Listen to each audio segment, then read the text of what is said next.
Pernah nggak lu ngerasa hari-hari lu lewat gitu aja? Bangun tidur, buka HP, kerja atau kuliah tapi nggak fokus, terus tiba-tiba udah malam lagi, dan lu ngerasa nggak ada progres apa-apa. Lu bilang mau belajar skill baru, mau bangun bisnis, atau mau rajin olahraga, tapi kenyataannya, lu tetap di level yang sama kayak tahun lalu. Lu nggak kekurangan waktu, bro. Lu cuma nggak sadar kalau waktu lu bocor di mana-mana. Kalau lu masih berpikir hidup lu bakal berubah cuma dengan nunggu semangat itu datang, lu salah besar. Lu nggak butuh motivasi, lu butuh audit. Di video ini, kita bakal bongkar sistem gimana cara ngaudit diri sendiri supaya lu nggak miskin skill dan waktu lagi. Simak sampai habis, karena ini adalah cara kerja orang-orang yang 1%. Perusahaan besar itu diaudit tiap tahun buat tahu kemana uang mereka lari. Kalau lu mau sukses, lu harus perlakukan diri lu kayak perusahaan. Lu harus tahu kemana energi dan waktu lu lari. Masalahnya, otak manusia itu pinter banget nyari alasan. Lu ngerasa sibuk, padahal lu cuma busy, bukan produktif. Sibuk itu ngerjain hal nggak penting. Produktif itu ngerjain hal yang mendekatkan lu ke target. Kalau lu mau dapat skill baru di 2026, lu harus berani jujur sama diri sendiri lewat 5 langkah sistem audit ini.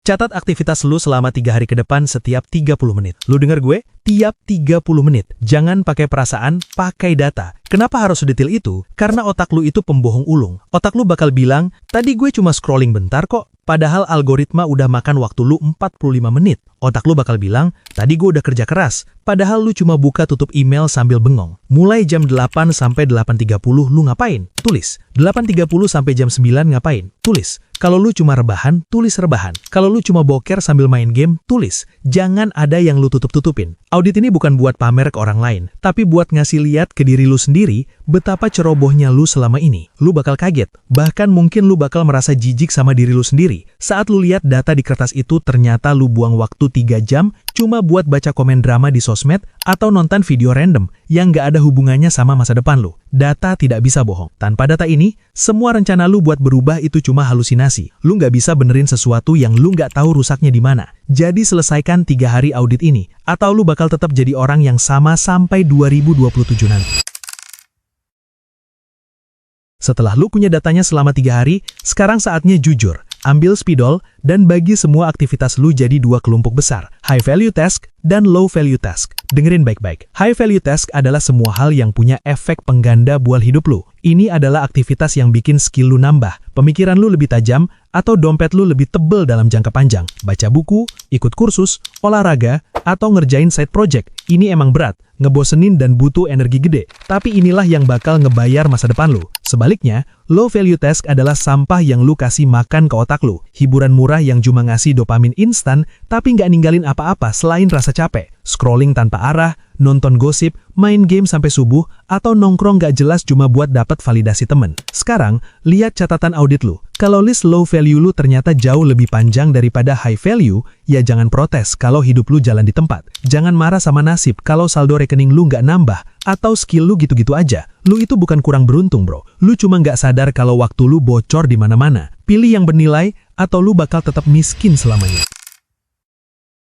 Pahami satu hukum alam yang bakal ngerubah cara pandang lu soal kerja keras. Hukum Pareto. Secara ilmiah, 80% hasil yang lu dapetin dalam hidup cuma datang dari 20% aktivitas lu. Banyak orang terjebak dalam mitos si paling sibuk. Mereka ngerjain 10 hal sekaligus, ngerasa produktif karena capek, tapi hasilnya nol besar. Itu karena mereka fokus di angka 80% yang nggak berguna. Sekarang, lihat lagi daftar audit lu. Dari semua hal yang lu tulis, cari tahu 2 aktivitas mana yang paling ngasih dampak gede buat masa depan lu. Mungkin itu belajar copywriting, mungkin itu latihan public speaking, atau bangun personal branding. Identifikasi 20% lu. Begitu lu nemuin 20% itu, hajar di situ. Habiskan sebagian besar energi lu di situ. Lu nggak perlu jago di semua hal. Lu nggak perlu bisa main gitar, jago masak, sekaligus pinter coding dalam satu waktu. Fokus itu bukan soal bilang iya ke semua hal, tapi berani bilang enggak ke 80% hal lain yang cuma menelan waktu lu. Sisanya, pangkas, delegasikan, atau lupain. Cukup jago di satu hal yang bisa ngerubah kasta hidup lu, daripada lu tahu banyak hal tapi nggak ada satupun yang menghasilkan. Ingat,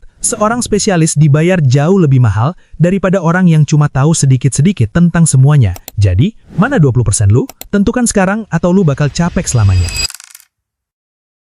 Lu harus paham satu hal, manusia itu secara biologis dirancang untuk mencari jalan yang paling gampang. Kalau lu gagal produktif, itu bukan selalu karena lu pemalas, tapi karena lingkungan lu mendukung lu buat jadi pemalas. Kenapa lu susah belajar atau kerja? Karena HP lu ada tepat di depan mata. Godaan itu cuma sejauh jangkauan tangan. Kenapa lu malas olahraga? Karena baju olahraga lu masih rapi di dalam lemari, sementara remote TV atau stick game udah siap di atas meja. Manipulasi lingkungan lu. Strateginya simpel, persulit hal buruk, permudah hal baik. Kalau lu mau fokus belajar, taruh HP lu di ruangan lain, matiin, atau kasih ke orang rumah buat disimpan. Bikin ada gesekan atau friction buat lu ngambil HP itu. Sebaliknya, kalau lu mau rajin lari pagi, siapin baju dan sepatu lari lu tepat di samping tempat tidur sebelum lu tidur. Begitu lu melek, hal pertama yang lu lihat adalah tugas lu. Bikin diri lu susah buat balik jadi pecundang. Jangan mengandalkan willpower atau kekuatan niat, karena niat lu bakal lembek saat lu capek. Bangun sistem di kamar lu, di meja kerja lu, sampai di circle pertemanan lu yang memaksa lu buat gerak. Lu adalah hasil rata-rata dari lingkungan lu.